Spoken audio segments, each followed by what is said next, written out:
Welcome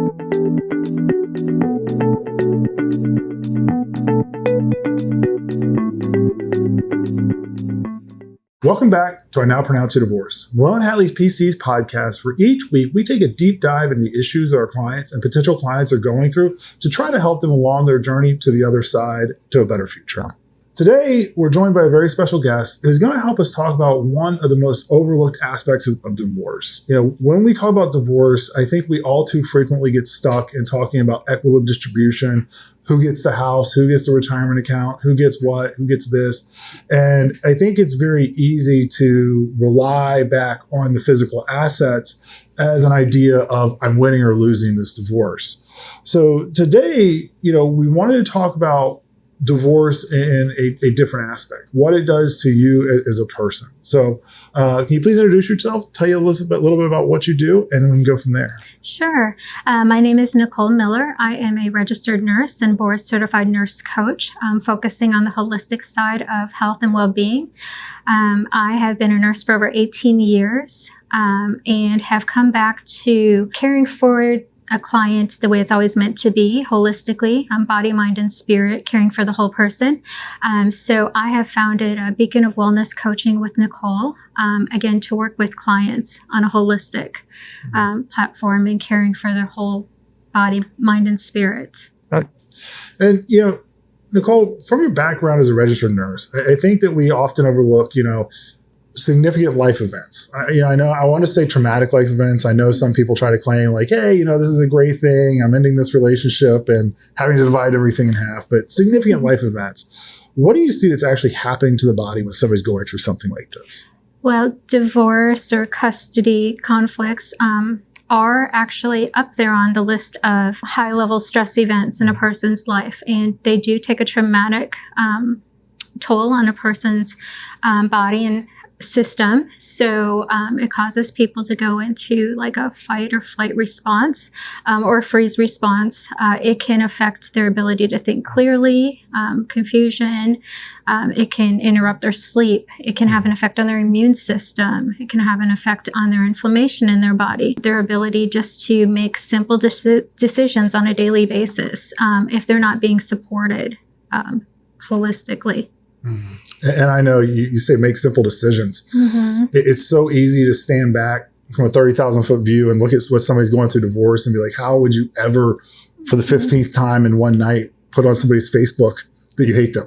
Mm-hmm. And it seems simple to say that, but we don't really understand what people are going through and how all of a sudden, what would seem obvious to us is no longer obvious. And then there's another aspect. I remember when I practiced more, I would actually watch my clients who were going through relatively stressful divorces. Their eyes would become more sunken in, their cheeks would become more sunken in. You could see it physically on them. Well, if you think about going back to the decision-making process, if they're in a survival mode, that takes precedence over anything else. So that's what's going to, interfere with their ability to make simple decisions. Going back to other physical symptoms, you could have interruptions in sleep. You could have brain fog. You could have, not wanting to eat, decreased appetite, pulling yourself away from interacting with people who could best support you during, this process, wanting to isolate yourself, things like that. And then, that can in turn lead to, more significant things like anxiety, depression, things like that would, maybe warranted, higher levels of care, therapy and things like that to watch for. It is, and especially while you literally go in front of a judge who judges everything that you do. Mm-hmm. One of the things I like that you keep talking about is the ability to make clear decisions. Mm-hmm. Because again, we go into court, sometimes as practitioners, we look at what people do and we say, why in the world would you ever do that? Or you go in front of a judge and the judge is like, why in the world would you ever do that? Mm-hmm. How does chronic stress, the fight or flight state that you talked about, really impact a person's ability to make these good decisions? So when you think about the fight or flight response, when a person is in that heightened state, they're hypervigilant, they're always, on guard, like what's going to happen next? What's the next, big thing coming up, So there's no rest. There's no way for their system to just kind of reset and settle down. And that just doesn't stay the course through the divorce, or custody process itself, it often extends beyond that, where people have to learn how to reset and start over and, rebuild what's changed in their life. And, I know I was kind of talking about seeing the physical effect on people, but what are some signs that people are overwhelmed or dysregulated during these high stress situations? That could look like, again, going back to like brain fog, having difficulty concentrating, maybe having some confusion, feeling like everything that they have to do has a sense of urgency, has to happen right now. Decisions that need to be made, like they have to happen right this moment, versus taking time and, really thinking about what's the best decision for you. And if you're, have kids, your family and things like that, looking at the whole picture and doing that from a place of, balance and steadiness and clarity, versus, doing that from a state of overwhelm and, an exhausted or depleted, nervous system. And, I like you brought up having to do it right now. I mean, so frequently we get clients that call and like, I need this answer now. And from our perspective, like, it's really not going to make any difference. Like, you calm down a little bit. And that's hard, right? Because the worst thing you want to tell somebody when they're in that stage is probably calm down. Right. Another thing that I saw often, and I understood it, but it was the unresolved conflict or trauma that happened during the marriage that would rear back up during the divorce.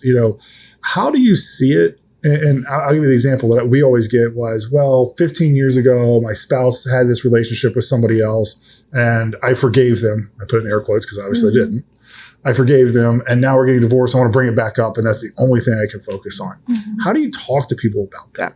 In thinking about that, when you're looking at divorce, I mean, obviously you've invested, you're sharing your life with somebody and that's coming to an end. So there's going to be triggers and things and bringing up past traumas and bringing up things from the past that are going to coincide with that person's ability to move forward. So in working with clients, you're speaking to where are we right now and how do we move forward from this? Because living in the past is not going to help you moving forward. And if that looks like, if it's a trauma that needs to be addressed by, a higher level of care or working with a therapist, those resources are definitely available to people to help just get them to move forward from that. And it's hard. I mean, yes. I can only imagine. I mean, some of the stories people tell me, and it's like, yeah, but the judge doesn't care. And you have to say it in such draconian terms because you're trying to get them to move on to the facts that are actually important today. And, I get it. I mean, I've talked to people who've done some pretty bad things. Like I wouldn't drop it either. Yeah. And you have those triggers, certain things, and you're living in that emotional state right now in that heightened, place of overwhelm, and your whole system's, stress. So anything can trigger those emotions and bring them back up and they can take front and center, and interfere with the decisions that you need to make with, choices you should be making moving forward. I can see this, but from your perspective, how does that emotional reactivity kind of start affecting the outcome of the case? You said affects their decisions moving forward. How does it start impacting the outcome of the case when people can't get off that? Again, they're delaying making decisions or they're making rash decisions without thinking them through.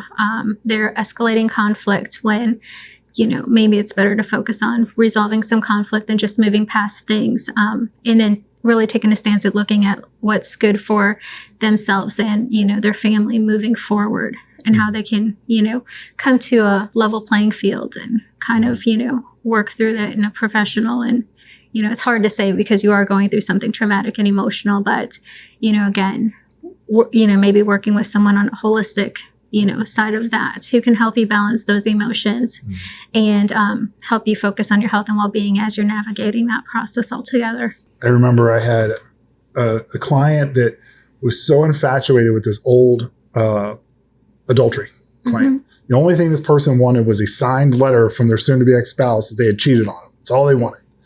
And I had a very smart opposing counsel that was very opportunistic in that. And said, fine, give up this financial thing, give up this financial thing. And the client was like, yes. I was like, no, please don't. Like, you don't understand everything you're giving up. And the person was so stuck on this, they were willing to give up half the equity in the house to get this piece of paper that was going to be handwritten that had no value. And I was like, what are you going to do with it? And they're like, well, when my kids ask, I'll be able to show it to them. I'm like, maybe, but you won't have a house to show it to them in. You'll be broke. Like, I don't know how to get this across to you. It was tough. One of the things I talk about with our attorneys is identify decision fatigue within our clients, right? We're calling on our clients every single day to decide this, to decide that, to decide that. And attorneys, we're agents. We can't make the decision for you. We have to get your input. But how do you work with people to stay engaged in their case when every single day they're having to make decisions that are going to impact the next 40 years of their lives and their children's lives and their ability to retire and everything else under the sun? So as a nurse coach myself and working with clients who are either have, been through divorce or navigating divorce or in the process of, post-divorce, I work with them closely in looking at taking care of themselves holistically, body, mind, and spirit, where they are, where are they at in their mindset, what's most important to them, because I have to meet my clients where they are. Wherever that may be. Each client journey is completely individualized. So it's around wherever they are. So if that looks like their biggest focus is, hey, I haven't been eating right, I can't sleep, I can't, focus on this, my mind is all over the place. We look at what's most important to you right now, and let's start there. We don't have to do everything in one day. We just take baby steps and we kind of focus on what we need to do to get you to where you need to be in a healthier state of mind. And body and spirit. When you're having decision fatigue, like even what's for dinner becomes overwhelming. Yeah. And then you go to McDonald's. I love McDonald's. We're not getting paid by McDonald's, but right. I know that's probably not good for the body, but you kind of talked about the baby steps, maybe getting a healthier lifestyle. What are some other practical steps somebody can to maintain their energy? Yeah, of course. So obviously nutrition, hydration, making sure you're staying hydrated, your sleep quality. Hard to say in situations like this, with all of that, but, self-care is huge. Making sure you take that time for yourself. That might also look like, stepping back, doing some meditation, some, physical activity, some type of movement to keep your body moving.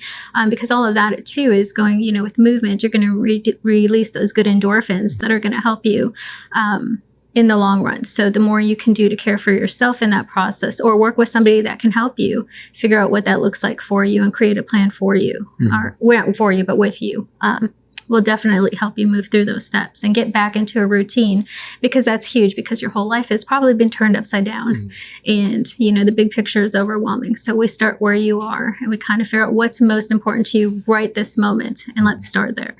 Yeah. I read something about Henry Ford, that when he would get decision fatigue, he would walk 5 miles. And so then he started walking 5 miles every night after dinner. And during that time period, he would kind of make all the decisions that he needed to make for his company. But it was interesting just how, one, that he thought a 5 mile walk was normal. Whereas today people are like, man, I took a 2 mile walk. But number two, that was just something natural. He's like, oh yeah, we need to go for a walk. You do something physical, not sit here and think. We've been talking a lot about the individual, and when you're going through a divorce, it's not, unfortunately, just about you, especially if you have children. How does a parent's ability to regulate stress impact the co-parenting dynamics for the children? So when you look at children, right, your children, they obviously can pick up on a lot more than we give them credit for. So your body language, conversations that you have. So it's not always just what you hear, but it's the whole picture. If they pick up on you being overwhelmed and stressed, they're going to absorb that and, not be able to move forward with that. If you're able to get yourself to a steady state of mind, whether that be working with a nurse coach or a therapist or whatever the case, you're going to be able to show up more fully and present for your family. And then they can, sense, like children can sense that safety during this huge change in their lives, and feel protected and safe. Yeah, I know that I was talking, we had unfortunately bring a teacher into court one time to testify about what the children were going through. And the teacher in testimony, was talking before, then testimony was like, I knew these parents were getting divorced 6 months ago. The kids, the way they were acting in class, they went from good kids to being able to see the impact on them. And, I think people get so involved sometimes with what they're going through, they forget that there's little people, like my grandmother used to say, little pictures have big ears. They hear everything, see and hear everything that you're doing. So how can attorneys and wellness professionals work together to help clients, right? I think we have these conversation almost siloed, like, right, we do law, you do the wellness. How can we work together to bridge that gap for our clients? That is a beautiful question. And I love that you're bringing that up and the fact that you're encompassing that into the idea of your practice, because first and foremost, that helps your practice stand out from others. Just me speaking, heaven forbid if I were ever to need a divorce attorney, a person seeking those services, they would be better suited if they were able to have somebody that's going to look to support them holistically, not just what's going on legally, but to support everything that goes on in between, before, during, and after. So in working with a holistic provider, if you were able to offer those services earlier, just say, hey, we do have the service available to you. Should you need it, now, during, or after it's available, they can feel supported at whichever time they choose that they need that. And I think that is important, right? I think there's so many people, somebody told me one time, you don't know what you don't know, right? If you haven't been through divorce yet, you don't know that this stuff is going to happen to your body. You don't know that these things are, symptoms you should be looking out for. You wouldn't even know where to go look. I mean, we say Google and Chat GPT, but if you don't put the right stuff in, it won't tell you even where to go look for these services. Right. One of the things when I was a newer attorney, practicing attorney, I was always amazed by was, we get to the end, the divorce is finalized, the judge makes the ruling. I'm like, man, we just won. And then my client would break down crying. And I never understood. It took me a while to understand it. It's not that I never understood. It took me a while because, I was like, but it's done.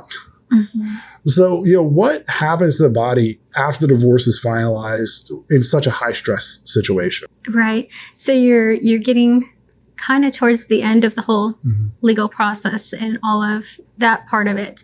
The emotions are still running high. They're maybe feeling like they have a chance to finally start to breathe a little bit, but then now you have like the big part of the work of putting everything back together and starting over or rebuilding a life, from that point on. So, I mean, you just have so much going on. Your body's, it's going to start to, they're not regressing, but they're in a state of maybe starting to rebuild from this point forward. And it's just emotionally overloading for somebody going through that. And, when somebody is, I like how you talk about rebuilding, right? Because every part of you is rebuilding. What is kind of the most important thing they can focus on the first 60 to 90 days to kind of rebuild and get back to a little bit of stability? First and foremost, I would have to say self-care, right? Going back to establishing routines that are healthy.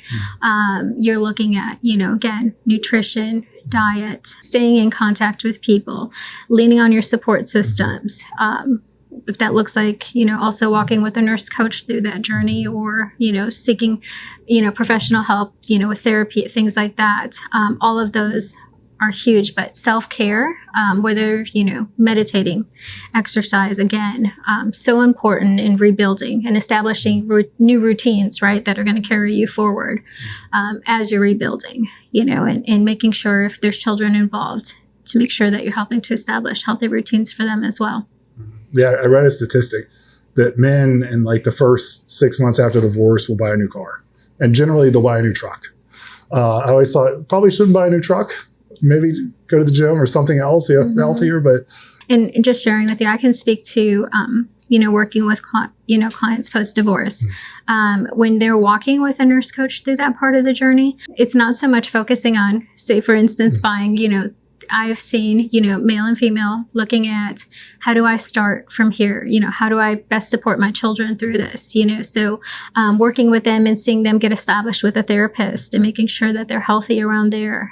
Looking at it could be something as simple like, okay, my kids are picky eaters. I don't know. What are our meal times going to look like when they're with me? How do I establish healthy meals for them? So getting them involved and, helping them, come up with a plan as to what that looks like and what a healthy lifestyle and building, in their other home, what that's going to look like for them is huge. And it's just, speaks volumes to the way that they heal and grow through that process. Yeah, even if they're asking that question. Yeah. Awesome. When you're talking to people, what are the biggest gaps you see in how divorce clients are supported outside of legal representation? When I think about legal representation, obviously, you guys are brilliant in covering all the legal aspects of that part, because there's a lot that goes into that behind the scenes and during the process itself. When you're looking at caring for the clients, there's probably, you're being more exposed to it, recognizing it more now, and more in tune to it. But, they often feel like, okay, I show up for my, the legal part of this, there's paperwork, there's court dates, there's all of these things going on. But aside from that, they're having all of these emotions to process, all of these changes in their, whether they're going to have to move, whether they're giving up their house, whether it looks like, changing jobs. There's so much that goes into it that causes, that overwhelm of their nervous system and things like that. So being able to support them through that process is going to have a profound impact on their health and well-being overall, because it's going to affect long-term chronic stress and things like that are going to affect all areas of their body. It is. And, one of the things that I've noticed in working in family law for a while is how attorneys will purposely bury themselves in the work to avoid the emotional aspect of what we're doing. But what is one step that an attorney could take to help identify clients that are overwhelmed and maybe push them to get the help they need? Having conversations is huge. Being present during those conversations, and really taking time to notice, because you can get overwhelmed, and tied up in your own work. But when you're truly present with the client, they're going to know you're truly present and that you care for them in a way that's going to serve them much better than just getting buried in work. And I would say, offering those services early, saying, hey, if you should happen to need these services, they're available, because then they know, this is going to be too much for me. I need these services now. Or, not waiting till they're overwhelmed and you start recognizing symptoms, say, hey, by the way, we have these services. You could have been using them all along, but here they are. That puts the ball in their court and empowers them to say, hey, I want these services all the way through, or I might want these services, or I might just need these services after, because that's going to be the hardest part for me. And one of the things that I've noticed is attorneys do not appreciate the role that they take in adding stress, just as, when somebody calls, not calling them back. Right? And then the person ends up getting frantic versus like, hey, let me just put this on my calendar. I'll call you back tomorrow at 10. And I've worked a lot with people to understand when a client starts going down that path, you might want to look internally at how you're communicating with the client. But what are other steps that would really work for an ideal collaboration between the attorneys and a professional like yourself? I would say ideally, it would be like an integrated approach, whether that looks like, again, offering services early to clients, so that they know, they're like, hey, this attorney, cares so much that he's, their practice is offering this holistic support. Should I need it? I know it's there for me, versus, waiting till they're in a state of overwhelm. And it's just, they know that you care from the beginning. I know that most of my clients would have or really benefited from having somebody like you in their corner. So what is a way for our listeners to get a hold of you? Sure. So I can be found at beaconofwellnesscoachingwithnicole.com. I'm also on Facebook. I'm on LinkedIn. I do also offer a complimentary coaching session, because coaching may not be for everybody. So if somebody wants to experience what nurse coaching is, they can try it and see if it's something that they can, because it is a little bit of a commitment, but the benefits, are huge when you're looking at the outcomes for your health and well-being. Well, Nicole, thank you very much. I enjoy talking to you. I look forward to all the help that I know that anybody listening can get from you. Thank you. Thank you. Thank you for listening. If you like this episode, please hit like or subscribe and share it with your friends, because our goal is to try to provide as much information on divorce as we possibly can to help everyone to that next step in their life. Give us a call and set up a free consultation with one of our client service coordinators today.